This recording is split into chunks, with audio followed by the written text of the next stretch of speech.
Hello दोस्तों, good morning, नमस्कार। कैसे हैं आप सभी? तो आज के क्लास में हम लोग देखेंगे एक और ग्रुप डी का यहाँ पे सेट। ठीक है। और आज का जो सेट है आपका, वो है आपका 27/11/2025 के तीसरे शिफ्ट में जो पेपर हुआ था उसके मैथमेटिक्स के सभी क्वेश्चंस को देखेंगे। ठीक है।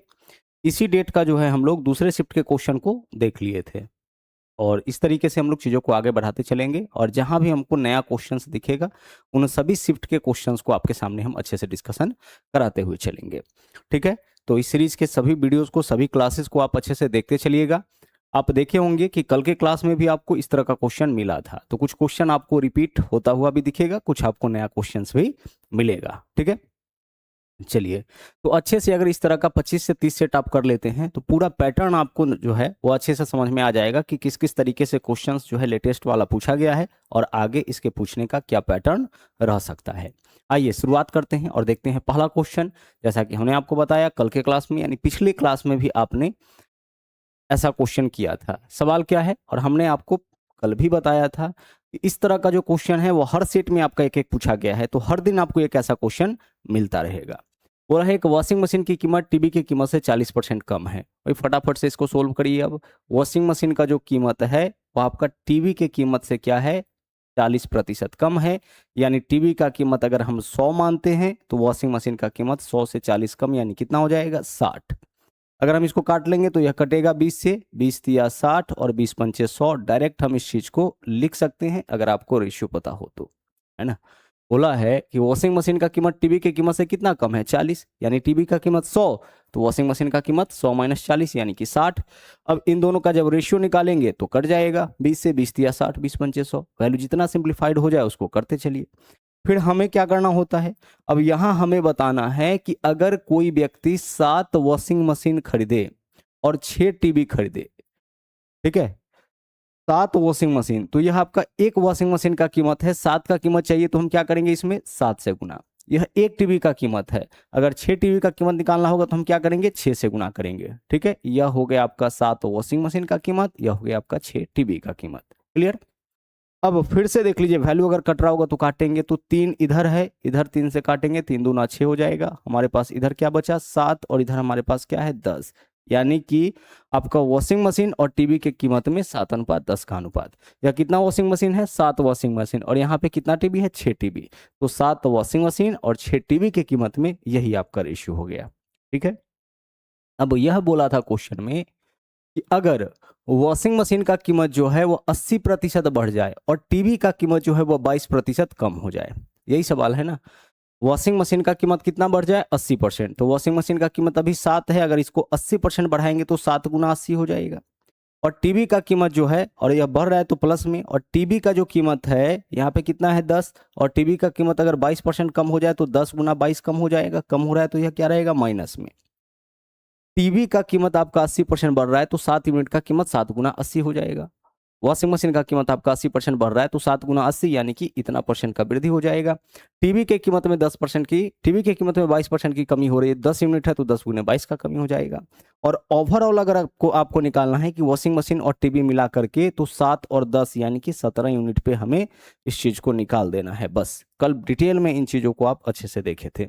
यह वैल्यू क्या हो जाएगा आपका, 8 सत्ते 56, यह 560 हो जाएगा, और यह आपका होगा 22 गुने 2 यानी कि 220। नीचे में कितना, नीचे में आपका 17 रह जाएगा। जीरो में से जीरो घटाएंगे यहाँ पे तो जीरो ही होगा, और 56 में से 22 घटाएंगे कितना हो जाएगा आपका, यह आपका 3 और यह आपका 4 यानी कि 34, 340 हो जाएगा। नीचे में 17, 17 दूना 34 कट गया। आंसर हमारा क्या हो गया, 20% इस क्वेश्चन का सही आंसर। विकल्प डी यहाँ पे राइट आंसर हो जाएगा। ठीक है। तो इस सीरीज के सभी क्लासेस को आप अच्छे से देखते चलिएगा, क्योंकि पिछले क्वेश्चन में डिटेल में हम लोग इन चीजों को देखे थे। 2 मेथड आपको बताया गया था और सवाल इंपॉर्टेंट है।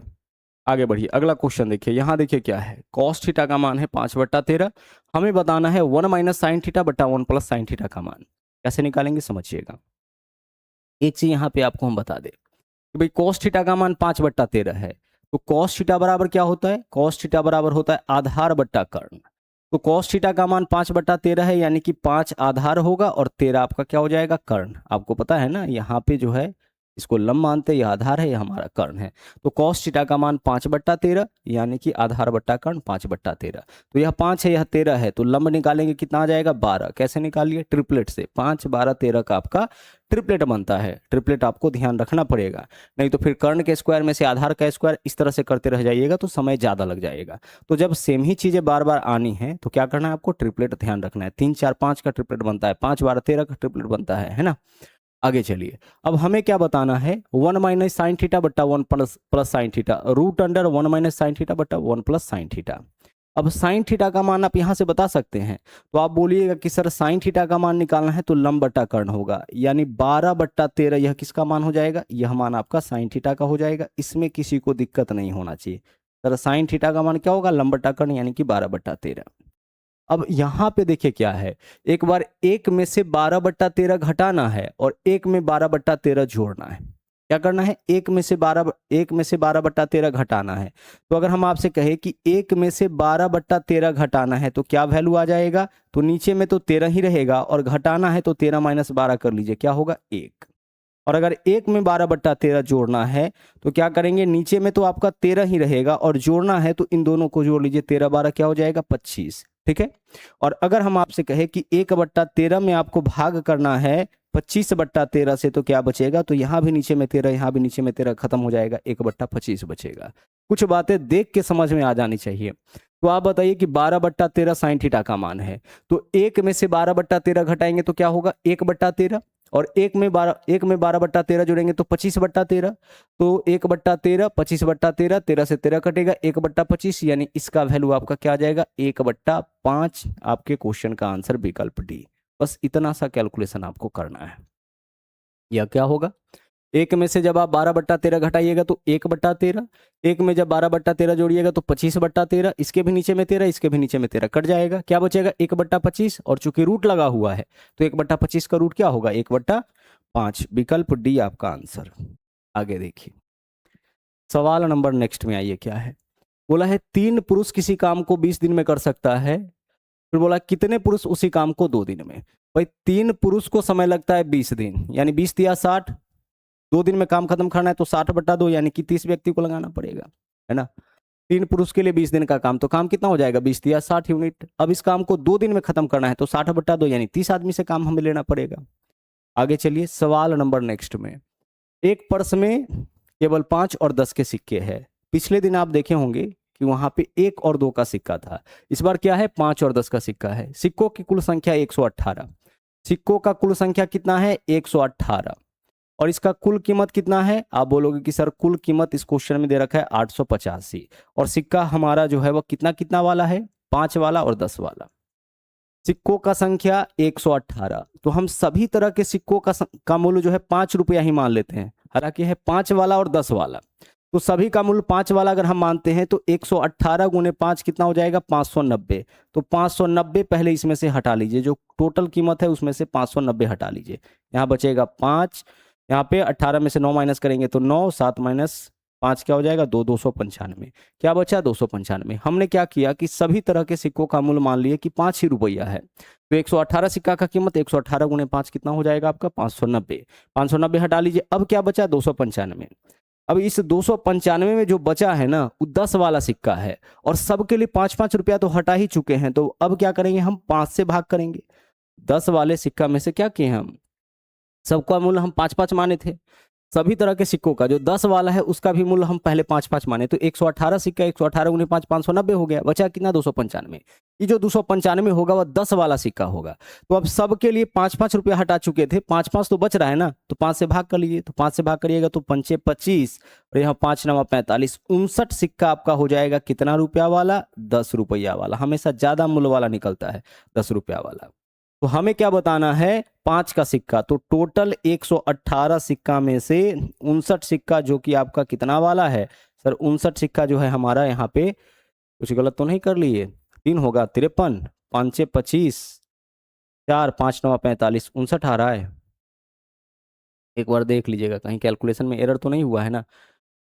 105 518 5 90 और 855, अच्छा यहाँ एरर हुआ है 800, कितना था ये आपका 855, यहाँ पे 800 आपका 55 था, ठीक है। 855, यही है ना।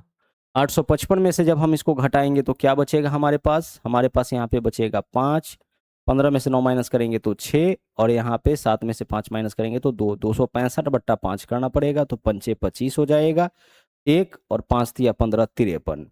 टोटल 118 सिक्का है, इसमें से 53 सिक्का आपका 10 वाला, तो शेष जो बचेगा वही 5 वाला, क्या बचेगा आपका 65।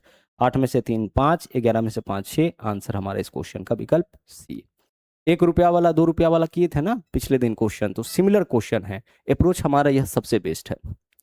अदरवाइज आप इसको x मान के बना सकते हैं, x मान के बनाइएगा तो कैलकुलेशन थोड़ा ज्यादा हो जाएगा। जैसे देख लीजिए, हम मान लेंगे यहाँ पे क्या पूछा है कि 5 के कितने सिक्के हैं, तो 5 रुपए वाले सिक्कों का संख्या हम x मान लेंगे। अब शेष कितना सिक्का बचा, 118 में से 5 का जितना सिक्का आप निकाले हैं उसको हटा लीजिए। टोटल 118 सिक्का में से 5 रुपया वाला हम x सिक्का मान लिए, तो 118 में से 5 रुपया वाला हटा लीजिए, तो बचा जो वो आपका 10 रुपया का सिक्का हो गया। अब इसका कीमत बताइए, x सिक्का है 5 रुपया वाला तो 5x कीमत, और इतना सिक्का है 10 वाला तो इतना गुना 10 कीमत, और सबका कीमत मिलाकर के कितना हो रहा है आपका 855। यह आपका बेसिक तरीका है इसको सोल्व करने का, ठीक है। यह आपका बेसिक अप्रोच है, इसे सोल्व कर लीजिए। अब यहाँ पे हमारे पास 5x है तो 5x रहेगा, 10 से अगर दस से दोनों में गुना होगा ना तो यह 1180 हो जाएगा, और माइनस 10 से x में गुना तो 10x, और यह वैल्यू कितना दे देगा आपको 855, ठीक है। अब चलिए 855 इधर आकर के 1180 में से घटेगा तो 5 में से 5 घटाएंगे तो 5 हो जाएगा, यहाँ पे 7 में से 5 में से 10 में से 5 घटाएंगे 5, 7 में से 5 घटाएंगे तो 2 हो जाएगा, और यह आपका क्या है 11 में से 8 घटाएंगे तो 3 हो जाएगा, ठीक है। और इधर वैल्यू क्या हो जाएगा आपका, 5 में से 10x माइनस करेंगे तो -5x इधर आएगा तो प्लस का 5x, 5 से इसको काट लीजिए, 5 से काटिएगा 5 छके 30 हो जाएगा। यहाँ पे क्या बचेगा 5 पंचे 25, 65 किसका वैल्यू आ गया x का, x क्या माने थे 5 रुपए वाले सिक्कों की संख्या। तो बेसिक यह भी अप्रोच है, आप इस तरीके से भी अपने क्वेश्चन का आंसर निकाल सकते हैं, ठीक है। चलिए, लेकिन ज़्यादा बेहतर आपका वही रहेगा जो पीछे तरीका बताया गया है। अब यहाँ देखिए सिंपल सा क्वेश्चन है, 2/60 का कितना प्रतिशत 1/20 है, मतलब हमें इसके बारे में बताना है कि यह कितना परसेंट है। तो जिसके बारे में बताना होता है उसको ऊपर लिखते हैं, तो 1/20 को हम कहाँ लिखेंगे ऊपर, जिसके बारे में बोलेगा उसको ऊपर, किसके रिस्पेक्ट में बताना है 2/60 के, तो 2/60 कहाँ रहेगा नीचे, और परसेंटेज के लिए गुना करेंगे 100 से, बस सोल्व कर लीजिए आंसर निकल जाएगा। बोला है कि इसके बारे में कि यह इसका कितना प्रतिशत, सॉरी इसका जो है यह कितना प्रतिशत है, तो इसके बारे में बताना है कि यह कितना परसेंट का वैल्यू है, तो यह ऊपर रहेगा, और जिसके रिस्पेक्ट में निकालना है वह नीचे रहेगा। इसको काट लीजिए, देखिए 1/20 है ना, नीचे वाला उलट के गुना होगा तो 2/60 है, तो यह क्या हो जाएगा 60 बट्टा कितना 60/2, यही है ना। और परसेंटेज के लिए गुना कितना से करना है 100 से, बस अब आप इसको सोल्व करिए आंसर निकल जाएगा। अगर हम इसको काटते हैं तो 20 से काटेंगे तो 20 तिया 60 हो जाएगा, 2 से काटेंगे तो 50, 50 गुना 3 यानी कि 150% विकल्प यहाँ पे कौन सा विकल्प आपका यहाँ पे ए आंसर हो जाए।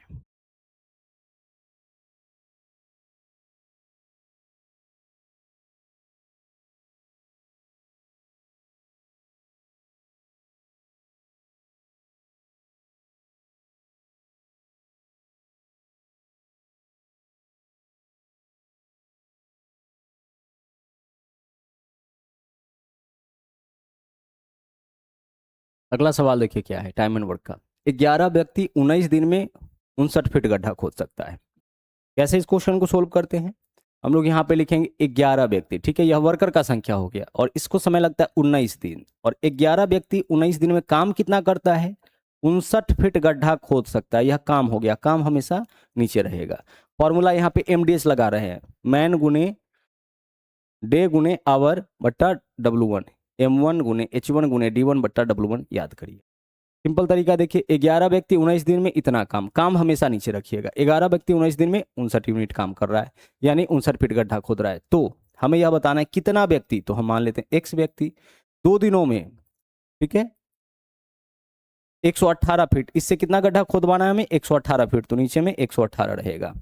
क्लियर, सोल्व करिए आंसर आपका आ जाएगा। पहले पार्ट में सब कुछ देगा, दूसरे पार्ट में जो है कोई एक मिसिंग हो जाएगा, या तो नीचे वाला, या फिर व्यक्ति का संख्या, या फिर क्या है, m1 गुने d1 बटा w1 बराबर m2 गुने d2 बटा w2। यह आपका MDH फॉर्मूला कहलाता है। m1 गुने d1 बटा w1 बराबर m2 गुने d2 बटा w2। इस फॉर्मूला से m2 गुने d2 बटा w2 टाइम एंड वर्क का बहुत ही फेमस फॉर्मूला है और बहुत ही इंपॉर्टेंट है। इसी के उपयोग से हम लोग इस क्वेश्चन को सोल्व कर रहे हैं। हमेशा ध्यान रखिएगा, काम हमेशा नीचे रहेगा। अब इसका यह डबल है, आप बोलोगे है, इससे यह कट गया, कट गया।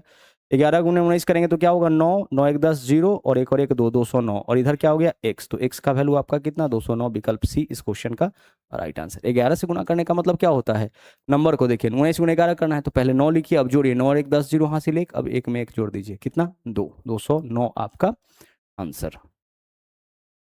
आगे चलिए, सवाल में है कि एक गोले का आयतन और एक अर्धगोले का संपूर्ण पृष्ठीय क्षेत्रफल में 28:3 का अनुपात है। गोला, अर्धगोला, गोला का आयतन और अर्धगोला का संपूर्ण पृष्ठीय क्षेत्रफल का यही रेशियो दिया है। अब बोला है कि गोले और अर्धगोले की त्रिज्याएं बराबर है, ठीक है भाई, दोनों का रेडियस बराबर है। गोला का आयतन बताइए। पिछले सेट में जो क्वेश्चन मिला था उसमें अर्धगोला के ऊपर क्या था आपका, अर्धगोला के ऊपर शंकु था और एक खिलौना आपका बनाए हुए था, ठीक है, अर्धगोला के ऊपर शंकु रख करके। और उस खिलौने का हम लोगों से संपूर्ण ऊंचाई पूछा था, तो उसमें हमें शंकु का ऊंचाई और प्लस अर्धगोला का ऊंचाई करना पड़ा था। यहां मामला क्या है, बोला है इस क्वेश्चन में कि बराबर क्या है, अर्धगोले का संपूर्ण पृष्ठीय क्षेत्रफल और गोले का आयतन, और इसका अनुपात, सॉरी, अर्धगोले का आयतन और गोले का आयतन और अर्धगोले के संपूर्ण पृष्ठीय क्षेत्रफल, यानी यह है गोला का आयतन और यह है अर्धगोला का संपूर्ण पृष्ठीय क्षेत्रफल। और गोले और अर्धगोले की त्रिज्या, सिर्फ त्रिज्या बराबर है। हमें क्या बताना है, गोले का आयतन। गौर से देखिएगा, बताना क्या है, गोले का आयतन। तो जो गोले का आयतन हमें बताना है वह क्या होगा, वह होता है 4/3 पाई r क्यूब होगा, 4/3 पाई r क्यूब, यही तो होगा। तो इसमें पाई तो होगा और इसमें पाई होगा, यानी पाई का वैल्यू 22/7, तो ऊपर में 22 होगा। 22 कहने का मतलब कि 11 का मल्टीपल हमें ढूंढना है, यानी हमारा आंसर वह हो जाएगा जो 11 से कटने वाला होगा। जब भी आपसे सीधे गोले का आयतन पूछे, शंकु का आयतन पूछे, इस तरीके से पूछा जाए तो सब में जहां भी पाई यूज होता है तो उसका आंसर जो है वह पाई से, यानी 22/7 से, कहने का मतलब 22 से कटने वाला, ऊपर वाला जो वैल्यू होगा, नीचे वाला तो कट ही रहा होगा 7 से, तभी तो आपका जो आंसर है सब पूर्णांक में है। तो 11 से कटने वाला ऑप्शन खोजिए आप। तो देखते हैं इसमें 3 5 8, 8 और 2 10, जो बच गया आप उसको जोड़िए, 8 4 12, 10 में से 12 घटाएंगे 2, आंसर नहीं होगा। अल्टरनेट को जोड़िए, 3 8 11 8 19, 19 में से 8 घटाइए, 11 से कट जाएगा, 19 - 8 11।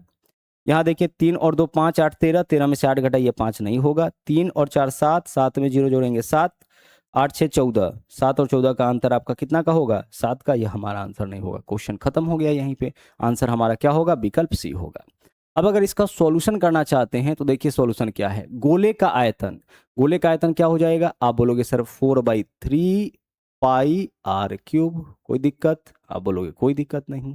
और अर्धगोले का जो है संपूर्ण पृष्ठीय क्षेत्रफल क्या होगा, यह होता है 3 पाई r²। भाई अर्धगोला की बात कर रहे हैं, इसका संपूर्ण पृष्ठीय क्षेत्रफल, तो पूरा गोला होता तो क्या लिखते हैं हम लोग, पूरा गोला के लिए लिखते हैं 4 पाई r²। अर्धगोला है तो 2 पाई r² और ऊपर में जो एक सर्कल बन जाता है उसको जोड़ते हैं। तो ध्यान रखिएगा, अर्धगोला का संपूर्ण पृष्ठीय क्षेत्रफल 3 पाई r² और गोला का संपूर्ण पृष्ठीय क्षेत्रफल या वक्र पृष्ठीय क्षेत्रफल दोनों आपका क्या होगा, 4 पाई r²।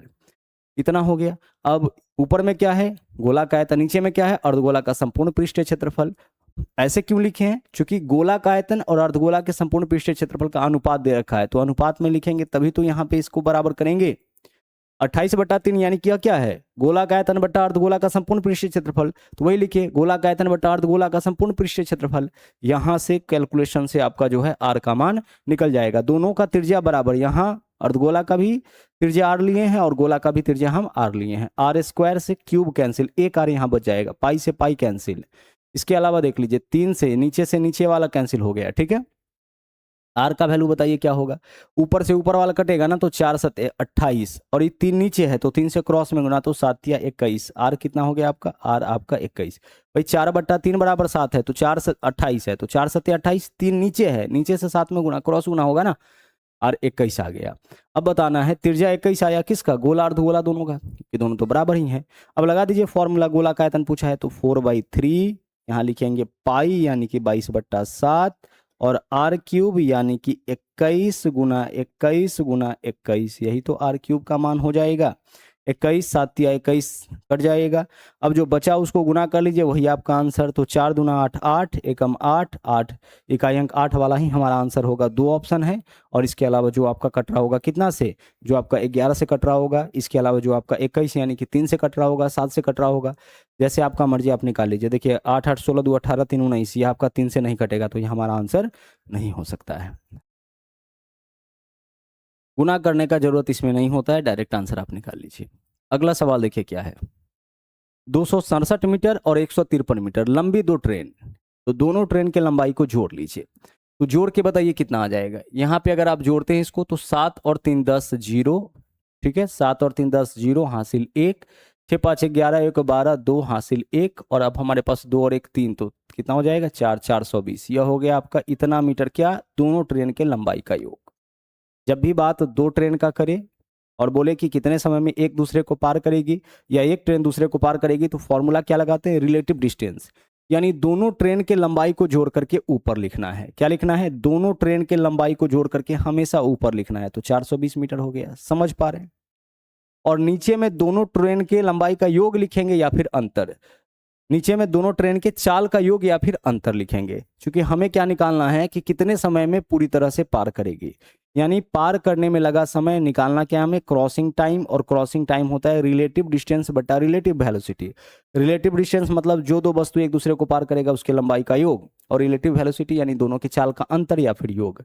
तो देखिए समान दिशा बोलेगा तो दोनों के चाल को घटा लीजिए। तो 162 में से 36 अगर आप घटाइएगा ना, तो 100 कितना आ जाएगा, 126। लेकिन यह किलोमीटर प्रति घंटा है ना, तो इसमें 5/18 से गुणा कर लीजिए। तो 5 नीचे में 18, 5/18 से गुणा करिएगा, यह किस में कन्वर्ट हो जाएगा, मीटर प्रति सेकेंड। मीटर प्रति किस में, सेकेंड में। निकाल लीजिए कैलकुलेशन करके इसका आंसर देख लो। 18 से काटेंगे 18 से तो 126 होगा, 7 पंचे 35, 35 से इसको काटेंगे, 35 से कम 35, 7 बचेगा, 35 दूना 70, मीटर से मीटर कैंसिल, अब सेकेंड ऊपर चला जाएगा, तो क्या हो गया आपका 12 सेकेंड आपके क्वेश्चन का सही आंसर होगा। डायरेक्ट कैलकुलेशन इस क्वेश्चन में कर देना है आपको, किसी तरीके का जो है दिक्कत नहीं होना चाहिए। सेम डायरेक्शन होगा तो चाल को जोड़ के घटा करके लिखना है, और डिफरेंट डायरेक्शन होगा यानी कि विपरीत दिशा होगा तो चाल को विपरीत दिशा में चाल को जोड़ करके, समान दिशा में चाल को घटा करके।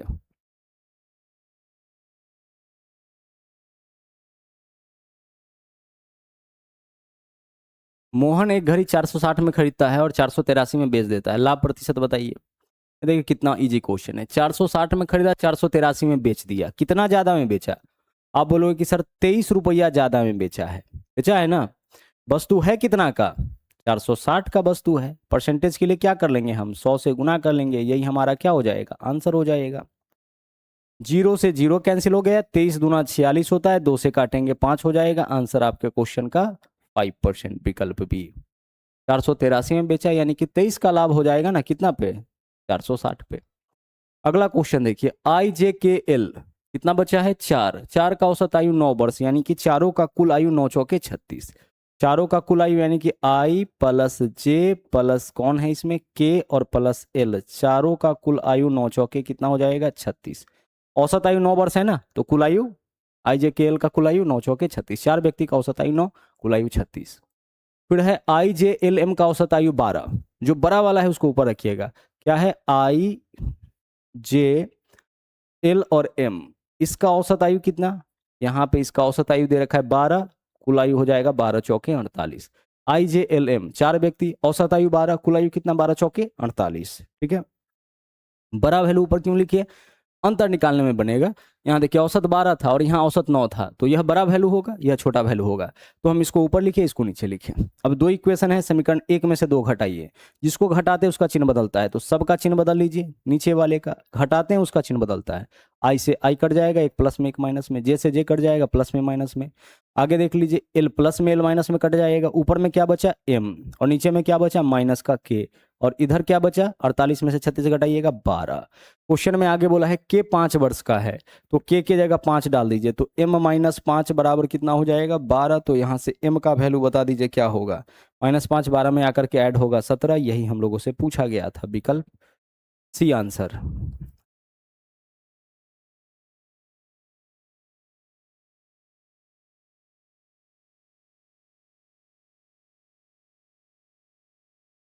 चलिए आगे बढ़े, अगला क्वेश्चन देखिए। एक त्रिभुजाकार मैदान की भुजाएं 42, 34 और 20 सेंटीमीटर है। बोला है, सबसे लंबी भुजा के संगत शीर्षलंब की लंबाई बताइए। क्या बताना है? सबसे लंबी भुजा के संगत शीर्षलंब की लंबाई, यानी सबसे लंबी भुजा पर अगर शीर्षलंब डाला जाए, ठीक है, चलिए उसका लंबाई क्या होगा। अब देखिए दो तरीका है, आज हम लोग बेसिक तरीका से इसको सीखते हैं और एक कॉन्सेप्ट में इसको पूरे अच्छे से हम क्लियर आपका कर देंगे, एक वीडियो में मतलब एक क्लास में पूरा कॉन्सेप्ट अच्छे से क्लियर कर देंगे। आज बेसिक से सीखे क्या है। त्रिभुजाकार मैदान की भुजाएं 42, 34 और 20 है। 42, 34 और 20 है, ठीक है, यह त्रिभुज हो गया हमारा। इसका भुजा क्या है, एक 42 है तो इसको हम 42 मान लेते हैं बड़ा वाला को, ठीक है। यह हो गया आपका 34 और एक क्या है आपका, एक आपका 20 है, यही है ना, 42, 34, 20 है, ठीक है। हमें बताना है, क्या बताना है इस क्वेश्चन में, कि सबसे लंबी भुजा के संगत शीर्षलंब, सबसे लंबी भुजा कौन है, यह है। इस पे अगर लंब डाला जाए तो इसकी लंबाई क्या होगी, यह इस क्वेश्चन में बताना है। कैसे निकालेंगे, ध्यान से समझिए। हम क्या करते हैं इसमें, कि जिस भुजा के ऊपर लंब डाला जाता है वह हमारा आधार हो जाता है। और क्षेत्रफल कैसे निकालते हैं, 1/2 गुने आधार गुने ऊंचाई, तो 42, और इस शीर्ष लंब का ऊंचाई h मान लिए, तो 42 गुना h, यही क्या हो गया, यही इस त्रिभुज का क्षेत्रफल हो गया। जिस भुजा के आपसे संगत शीर्ष लंब की लंबाई पूछे तो हम क्या करेंगे, उस भुजा पे लंब डाल देंगे, और जिसके ऊपर लंब आप डालिएगा, संगत शीर्ष लंब मतलब इस पे लंब डालिएगा, उसी का लंबाई पूछा है ना, तो जिस पे आप लंब डालते हैं वह ऑटोमेटिकली आपका आधार बन जाता है। जिस भुजा पे लंब डाला जाएगा वह आधार, तो क्षेत्रफल 1/2 गुने आधार गुने ऊंचाई, इसके इसके हिसाब से। अब एक चीज और समझिए, अगर त्रिभुज का तीनों भुजा पता हो तो हीरोज फॉर्मूला से भी क्षेत्रफल निकालते हैं, जिसके लिए सबसे पहले अर्ध परिमाप निकालना होता है। अर्ध परिमाप कैसे निकलता है, तीनों भुजाओं के लंबाई के योग का आधा, तो जोड़िए कितना होगा, 34 और 42 हो जाएगा आपका, यहाँ पे 34 और 42 हो जाएगा 76 और 20 96, 96/2 यानी कि 48, यह आपका इस का मान हो गया। कैसे निकाले, तीनों भुजाओं को जोड़िए ना, 34 + 72 कितना हो जाएगा, इन दोनों को 42 + 20 62, 62 और 34 कितना 96, 96/2 48, a + b + c/2 अर्ध परिमाप हो गया।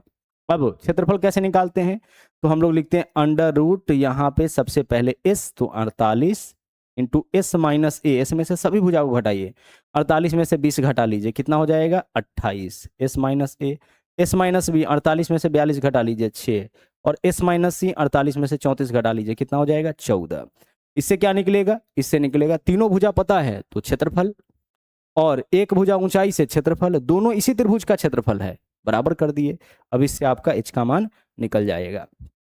देखिए जब आप रूट करिएगा उस समय ध्यान रखिएगा कि 48 है ना, तो इधर भी कोई ना कोई 48 बना रहा होगा, तभी तो दो 48 में से एक 48 निकालेंगे, तो एक यहाँ 48 हो गया, यहाँ से 6 निकाल लेते हैं, यहाँ से 2 निकालेंगे तो 7 बचेगा, तो 6 दूना 12, और यहाँ से 4 निकालेंगे तो 7 बचेगा, 48 निकल गया, दो 48 में से एक 48 आपका बाहर हो गया।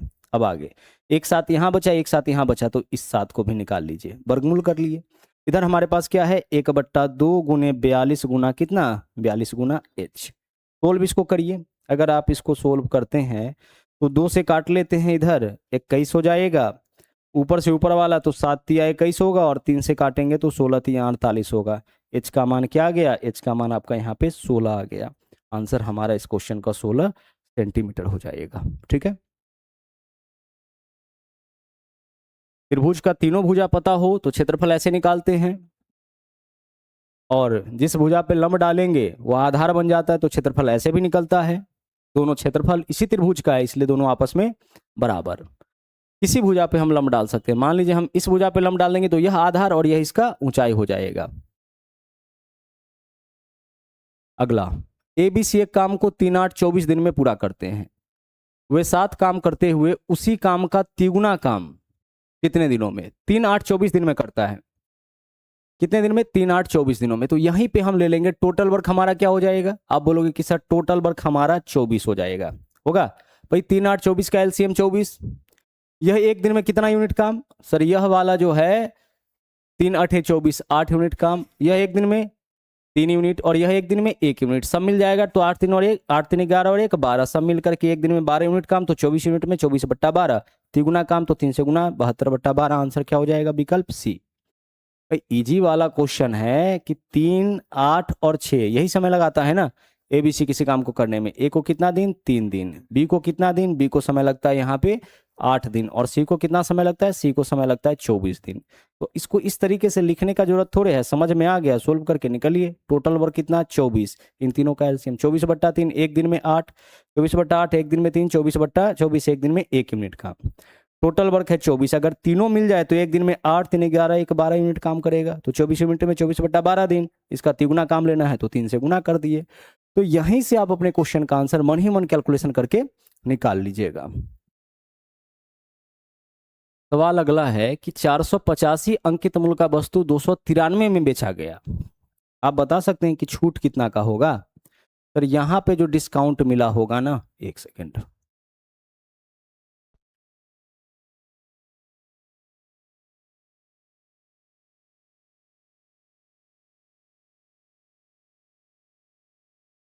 ठीक है, चलिए। तो यहां पे जो डिस्काउंट होगा वह कितने का होगा, वस्तु 485 का बिक रहा है 293 में, कितना कम है, 5 में से 3 घटाइए, यह हो जाएगा आपका 2, और 48 में से 29 घटाएंगे, कितना हो जाएगा 19, यानी 192 रुपया का डिस्काउंट हो गया।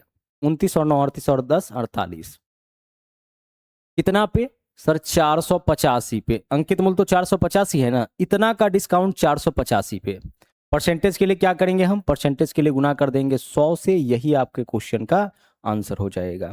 अब आंसर कैलकुलेट करिए, 5 से इसको अगर हम काट देते हैं तो 5 9 45, यहाँ 3 बचेगा और 5 7 35, और 5 से इसको काट देते हैं तो यह कितना हो जाएगा, यह आपका 20 हो जाएगा। अब कोई वैल्यू आपका कटने वाला नहीं दिख रहा है, ठीक है। इसको और अगर सिंपल करना चाहते हैं तो ऐसे कर सकते हैं, सिंपल तो है नहीं क्वेश्चन, ऐसे करते हैं, हमें 100 से गुना करना है तो इसी के ऊपर डबल जीरो डाल सकते हैं ना, इतना ही परसेंट तो हमारा आंसर होगा। अब आप इसको देख लीजिए यहाँ पे, अगर आप 5 से इसको काटते हैं तो 5 तिया 15, 4 42, 5 8 40, 2 5 चौके 20, 3840 हो जाएगा, और 5 से इसको काटते हैं तो 5 9 45, 5 7 35, 97 से इसको भाग करिए तो देखिए तो कितना बार में भाग जाएगा। तो आप यहाँ पे जो है 97 पंचे 500, यह आपका कितना हो जाएगा, 500 के करीब चला जाएगा, 4 बार जाएगा, 4 बार चला जाएगा, 100 के करीब है ना, 4 बार भी आपका। यहाँ पे गौर से देखिए, अगर 4 बार में भाग करते हैं तो कितना हो जाएगा, यह 7 चौके 28, 8 9 चौके 36 और 2 38, 388, थोड़ा सा ज्यादा हो रहा है। 97 चौके क्या हो रहा है, जब 4 बार कर रहे हैं तो इससे थोड़ा ज्यादा हो रहा है, यानी कि 4 से कम, तो 4 से कम यानी कि 40 से कम वाला जो होगा वो हमारा आंसर होगा, तो 39.59, 40 से कम वाला, तो यही ऑप्शन है ना, यही हमारा आंसर हो जाएगा। अप्रोक्सीमेशन का हम लोग सहारा ले लेंगे। अब देखिए ना, 97 चौके जब हम लोग कर रहे हैं तो इससे सिर्फ 4 ज्यादा आ रहा है, मतलब इससे 4 गुना से जस्ट कम वाला जो होगा वही हमारा आंसर होगा, तो 40 से जो छोटा होगा वैल्यू वही हमारा आंसर होगा, और आंसर हमारा विकल्प ए, जो जस्ट छोटा होगा। आगे यहां देखिए क्या है, बोला है कि समद्विभाजक एक दूसरे को ओ पे प्रतिच्छेद करते हैं तो एंगल MON का मान क्या होगा, 90 डिग्री माइनस 76 कर लीजिए, सीधे क्या करेंगे हम, 90 डिग्री माइनस 76, 90 डिग्री माइनस 76/2 करेंगे, घटा लीजिए आप 76/2, 90 डिग्री में से 38 है ना, क्या हो जाएगा 52 डिग्री, आपके क्वेश्चन का आंसर हो जाएगा। इस क्वेश्चन को सोल्व करने का जरूरत नहीं है, ध्यान से समझ लीजिए एक बार। जैसे मान लीजिए कि यह हमारा कोई त्रिभुज है ना, अब यहाँ पे यह भुजा हमारा ए हो गया, यह भुजा बी हो गया, यह सी हो गया, यहाँ पे हमारा यह क्या है, बी है, और यह भुजा क्या है, सी है। अब बोला क्या है इस क्वेश्चन में, बोला है कि एंगल पी, अच्छा पी, एक सेकेंड इसी फॉर्म में लिख लेते हैं, PMN, यह हमारा हो गया P, यह हो गया हमारा M, और यह हो गया हमारा N। आगे एंगल P 76 डिग्री, इसका वैल्यू कितना है, 76 डिग्री है। फिर क्या बोला, जिस एंगल का मान देगा ना उसको छोड़ करके अब हमारे पास 2 एंगल बचा, बोला है m और n के बाह्य कोण, तो बाहर में कोण बनाइए, मतलब इसको भी आगे बढ़ाइए, इसको भी आगे बढ़ाइए। बाहर में कोण बनाना है यानी कि त्रिभुज के बाहर में लेकर के चलिए किसको, m और n को।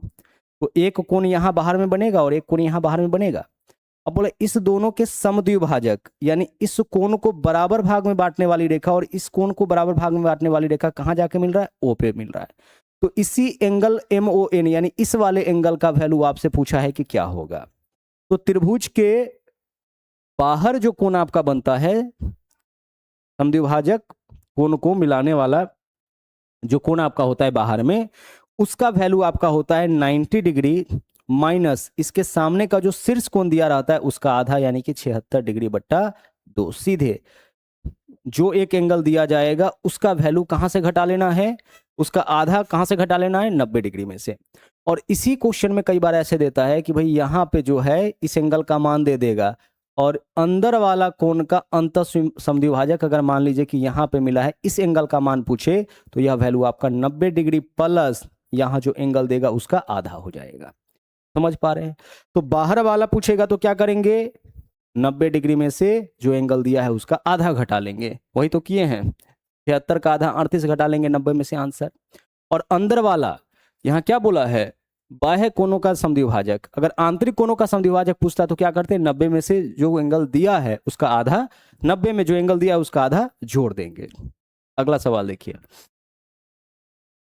29% छूट बेचने पर प्राप्त लाभ 4% है, वस्तु का मूल्य कितने प्रतिशत बढ़ाकर अंकित किया गया।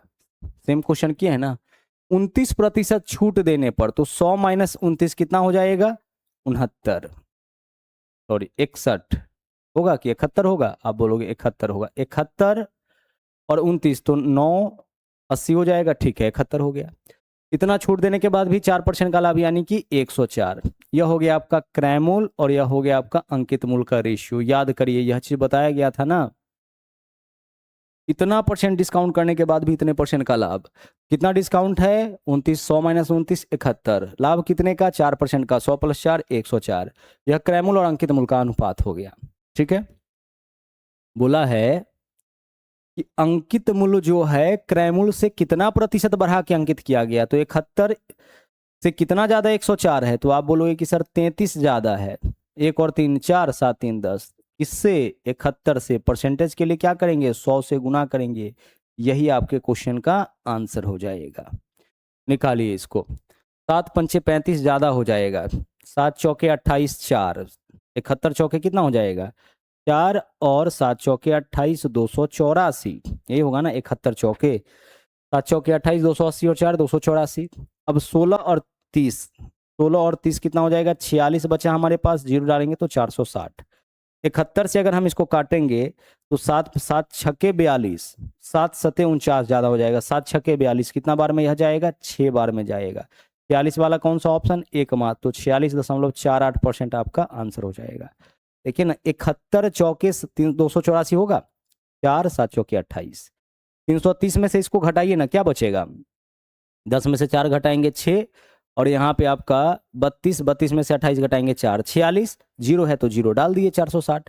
अब 460 को 71 से काटिए ना, कितना बार इसका टेबल आप कर सकते हैं, अगर हम 6 बार करते हैं तो 7 छक्के 42 426 आएगा ना, और अगर 7 बार करते हैं तो 7 सत्ते 49, 49 490 497 ज्यादा आ जाएगा 460 से, यानी हम 6 बार ही कर सकते हैं, तो 6 लिखे, 6 वाला एकमात्र ऑप्शन, यानी क्वेश्चन इजी था, लेकिन यहाँ डाटा ऐसा डाला कि थोड़ा कैलकुलेशन हमें करना पड़ गया, नहीं तो क्वेश्चन बहुत ही ज्यादा आपका क्या था, सिंपल था। 32 और 24 का तृतीयानुपाती x है, तो x का मान बताइए। तृतीयानुपाती कैसे निकालना है, यह पहला जो होगा वह आपका a का मान, दूसरा आपका b का मान, आपको करना है b स्क्वायर यानी कि 24 गुने 24, हमेशा b का स्क्वायर करना है और इसमें भाग कर देना है कितना से, a से, यही आपका इसका तृतीयानुपाती हो जाएगा। काटिए, 8 से काटेंगे 8 तिरिक 24, 8 चौके 32, 4 से काटेंगे 4 छक्के 24, 6 तिरिक 18, यही किसका मान हो जाएगा, यही आपका x का मान हो जाएगा। निकालना क्या था, तृतीयानुपाती। तृतीयानुपाती क्या होता है, बी स्क्वायर बट्टा ए होता है। मध्यानुपाती क्या होता है, रूट अंडर ए बी होता है। ठीक है, यह होता है तृतीयानुपाती, यह मध्यानुपाती, और चतुर्थानुपात पूछेगा ना तो बी गुने सी बट्टा ए होता है।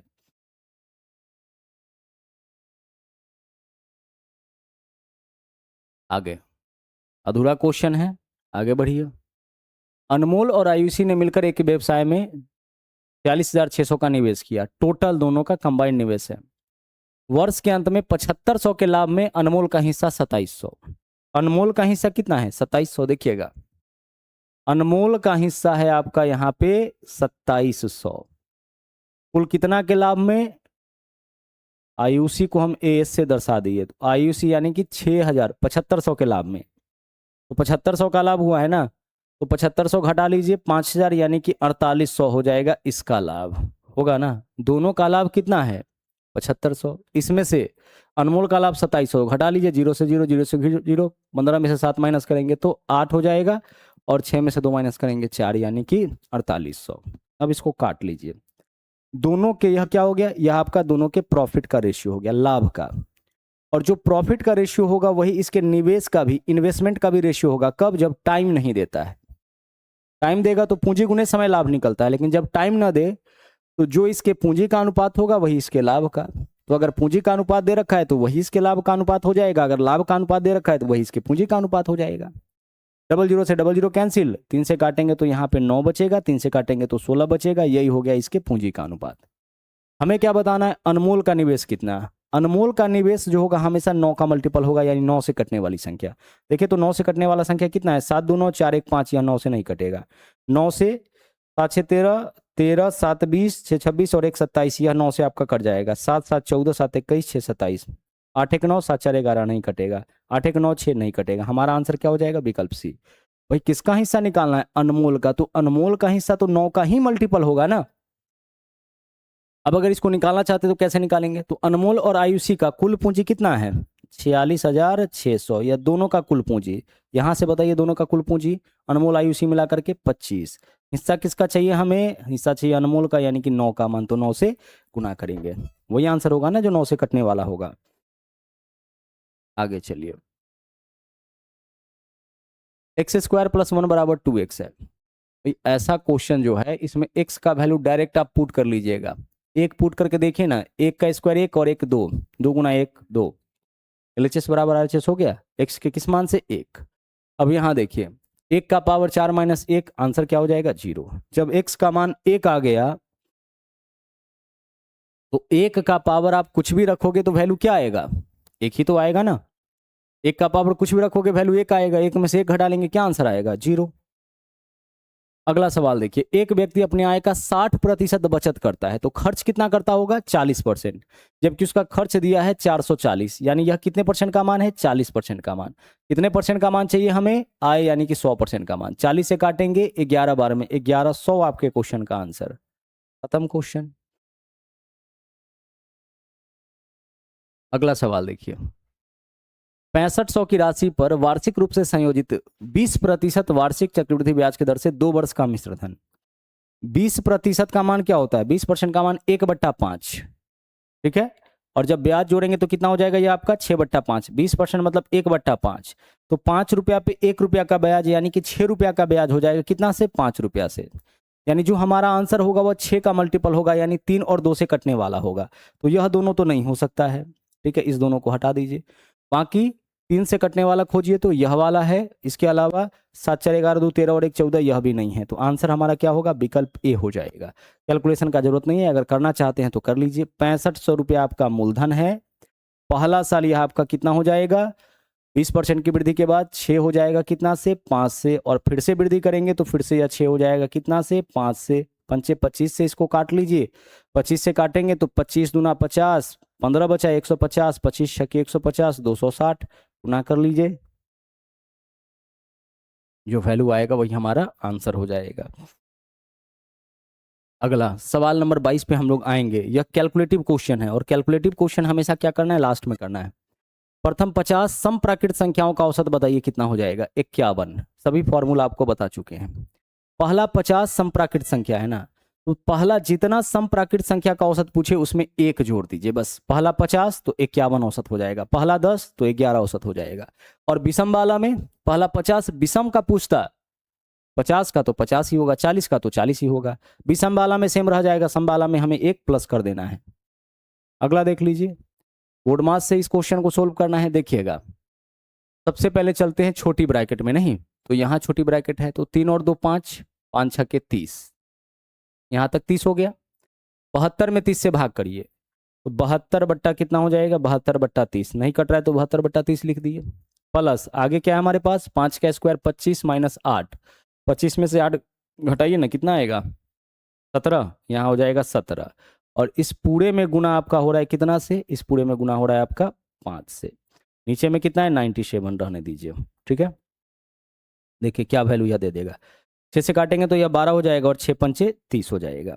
5 से दोनों में गुना करिए, तो 12 बट्टा 5 में 12 से गुना करिएगा 12 हो जाएगा, और 17 में 5 से गुना करिएगा 17 पंचे 85 हो जाएगा, और नीचे में कितना 95 97, ऊपर नीचे दोनों सेम वैल्यू है तो कट जाएगा, कितना टाइम्स 1 टाइम्स आंसर 1। 85 12 97 बटा 97 क्या माना आएगा, 1 ही तो आएगा भाई। 5 से हमें इसमें भी गुना करना है और इसमें भी, तो 5 से जब इसमें गुना करिएगा तो 12 बट्टा 5 में 5 से गुना तो क्या बचेगा 12, प्लस है तो प्लस, 17 गुणे 5 कितना 85, आंसर आपका हो गया 1। आगे चलिए, इसी कक्षा में 51 विद्यार्थियों का औसत 24, 51 विद्यार्थी का औसत कितना था अभी 24, औसत अभी तक था 24, यानी सभी का आयु 24 वर्ष था। यदि शिक्षक के आयु को शामिल कर लिया जाए तो पूरे समूह का औसत हो जाता है 25, बढ़ा कि घटा, पहले औसत 24 था अब 25 हो गया, तो आप इसमें लिखिए प्लस। पहले औसत कितना था 24, अब औसत कितना हो गया 25, तो हम क्या लिखेंगे, जो पहले वाला औसत होगा उसमें हम करेंगे प्लस। और अगर औसत घट जाता, औसत 24 से आपका 23 हो जाता 22 हो जाता, तो हम क्या लिखते माइनस। प्लस लिखने का यह मतलब है कि जो व्यक्ति आया होगा ना उसका आयु औसत आयु से ज्यादा होगा। अब आया कितना व्यक्ति है 1, तो आप लिखिए 1, आया कितना व्यक्ति है आपका 1, तो व्यक्ति कितना हो गया 51 और 1 52, तो आप यहाँ पे व्यक्ति का संख्या लिख दीजिए कि अब कितना है, 51 विद्यार्थी था, एक शिक्षक आ गया, कितना व्यक्ति 52, और इस 52 व्यक्ति के औसत आयु में कितना का वृद्धि हुआ, 24 से 25 हो गया, 1 का वृद्धि हुआ, यानी कि 52 गुने 1 का वृद्धि हुआ, यानी जो व्यक्ति आया है वह कितने वर्ष का 52 गुने 1 प्लस 24, यानी कि 73 वर्ष का। आपके क्वेश्चन का यही आंसर कितना 73। फिर से समझिए, 51 विद्यार्थी का औसत कितना 24, औसत बताना है तो यहां औसत लिख दीजिए। आगे शिक्षक की आयु शामिल कर लिया गया तो पूरे समूह का आयु 25 वर्ष हो गया, औसत आयु 25 वर्ष, औसत में वृद्धि हो रहा है तो प्लस। अब सदस्य कितना हो गया, पहले से आपका यहाँ पे हम कह सकते हैं कि औसत में वृद्धि कितना का हुआ 1 का वृद्धि हुआ, और कितने सदस्यों का, पहले से 51 था 1 आया 52 सदस्यों का, यानी कुल वृद्धि कितना का हो गया 52 वर्ष का। तो 52 वर्ष का इधर वृद्धि हुआ और औसत 24, यानी कुल मिलाकर के वृद्धि हुआ है 76 वर्ष का, यानी जो व्यक्ति आया है वह 76 वर्ष का है। ठीक है, हमारा आंसर 76 हो जाएगा। अब आइए इस क्वेश्चन को जो छोड़े थे इसको भी कर लेते हैं। देखिएगा यह सवाल क्या है, बोला है कि 84 किलोमीटर प्रति घंटा के चाल से चल रही एक रेलगाड़ी समांतर पटरियों पर समान दिशा में 54 किलोमीटर प्रति घंटा के चाल से चल रही 447 मीटर लंबी रेलगाड़ी क्यू को 4.5 सेकेंड में पूरी तरह से पार करती है। हम यहाँ लगाएंगे फॉर्मूला, पार करने में लगा समय, कितना समय लगा है 4.5 सेकेंड, मिनट 60 से गुना कर देंगे सेकेंड हो जाएगा, आप बोलोगे कि हो जाएगा। पार करने में लगा समय बराबर क्या होता है रिलेटिव डिस्टेंस, तो दोनों ट्रेन के लंबाई को जोड़िए, तो ट्रेन P का लंबाई कितना है P नहीं मालूम है, और Q का लंबाई कितना दिया है 447, तब आपका यह मीटर में या सेकेंड में है, तो नीचे जो स्पीड लिखेंगे वह भी क्या होगा मीटर पर सेकेंड में। यहाँ पे क्या लिखे रिलेटिव डिस्टेंस, जो दो ट्रेन एक दूसरे को पार किया है उसके लंबाई का योग, यहाँ पे है पार करने में लगा समय। नीचे में लिखेंगे डायरेक्शन, देखिए समान दिशा में है तो चाल को घटा करके, तो 84 में से 54 घटाइए कितना हो गया 30, और 30 आपका किलोमीटर प्रति घंटा में है तो इसमें 5/18 से गुना कर दीजिए, ये आपका मीटर पर सेकेंड में कन्वर्ट हो जाएगा। ठीक है, इस कैलकुलेशन से क्या प्राप्त होगा, हमें P का मान प्राप्त होगा, तो निकालिए। यहाँ देखिए पॉइंट हटाएंगे तो नीचे में 10, तो पॉइंट से 1 0 कैंसिल हो जाएगा, जब भी 4.5 रहे और इसमें अगर आप 10 से गुना करिएगा तो इससे यह कैंसिल होगा ना, क्योंकि देखिए पॉइंट हटाइएगा तो नीचे में 10, 10 से 10 गया, तो यहाँ 10 था पॉइंट हटा दिए यानी कि 6 बचा, दैट इज को 6 त्रिक 18 और 6 पंचे 30, बाकी का जो वैल्यू बचा है उसका क्रॉस में गुना होगा ना, तो इधर हमारे पास है 45 गुने 6, ठीक है, और गुना इन सब से क्रॉस में गुना, तो 25/3 से गुना होगा ना इसमें भाई, इससे इसमें गुना होगा ना, तो 25/3 ही है, बराबर P प्लस कितना 447। ठीक है, सोल्व इसको करिए, देखिएगा 3 से काटेंगे तो 3 दूना 6 कैंसिल, 25 दूना 50, 50 गुने 45 करेंगे तो 0 है तो 0 रहेगा, 5 25 5 हासिल 2, 4 5 20 और 2 22, 2250। इधर 447 है, इधर आकर के घट जाएगा तो पी का मान यहाँ से निकल जाएगा। 10 में से 3 घटाइए 7 घटाइएगा तो 3 होगा, या आप यहाँ पे आपका 4 है, 4 में से 4 घटाइएगा तो 0 होगा, 22 में से 4 घटाइएगा 18, 1803 पी का मान, यानी ट्रेन पी का लंबाई कितना 1803। एक बार हम लोग क्रॉसिंग टाइम लगा दिए, फिर से लगाना पड़ेगा ना।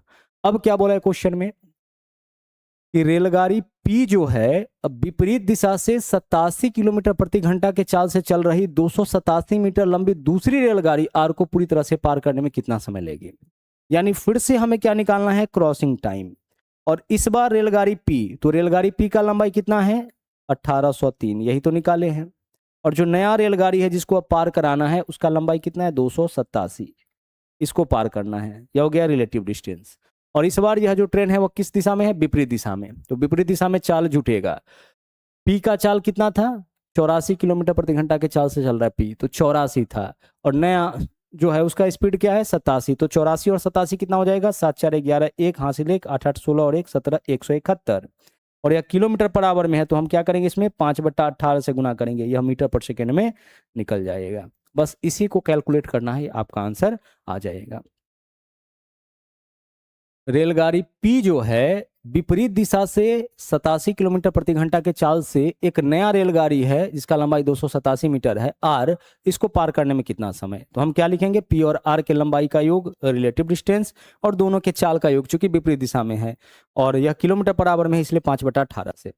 अगर हम 9 से काटेंगे तो 9 दूना 18, 9 से काटेंगे तो यह आपका 19 हो जाएगा। ठीक है, ऊपर में वैल्यू देखते हैं जोड़ने पे क्या आता है, 7 3 10, 0 हासिल 1, यहाँ पे हो जाएगा 8 और 1 9 और 18 और 2 20, यही तो होगा 20 कितना 90, और नीचे में कितना हो जाएगा आपका, नीचे में आपका 5 और इसके नीचे 2 है तो 2 तो ऊपर चला जाएगा। 5 से अगर हम इसको काटेंगे तो 5 चौके 20 हो जाएगा, 5 एकम 5 होगा, कुछ गलत तो नहीं कर दिए।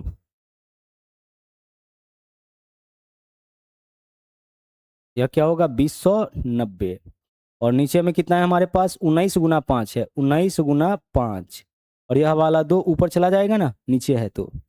अगर हम इसको काटते हैं 19 से तो 19 एकम 19, एक बचेगा, 19 एकम 19 110, 5 से काटेंगे कितना हो जाएगा 22, 22 गुना 2 यानी कि 44 सेकेंड आपके क्वेश्चन का आंसर, विकल्प ए। तो पूरे 25 में से एक क्वेश्चन आपका कैलकुलेटिव था जहां पे थोड़ा सा कैलकुलेशन हम लोगों को करना पड़ा, बाकी का लगभग इजी क्वेश्चन था। तो हम लोग जो है यह जो सेट देखे हैं 27/11/2025 वाला, इसके 2 सेट को हम लोग देख लिए, मतलब इस डेट के शिफ्ट 2 वाला भी देख लिए, शिफ्ट 3 वाला भी देख लिए। अगर अगला सेट हम लोग करते हैं तो फिर उसको हम लोग देखेंगे अगले सेट वाला, ठीक है, अगले डेट वाला।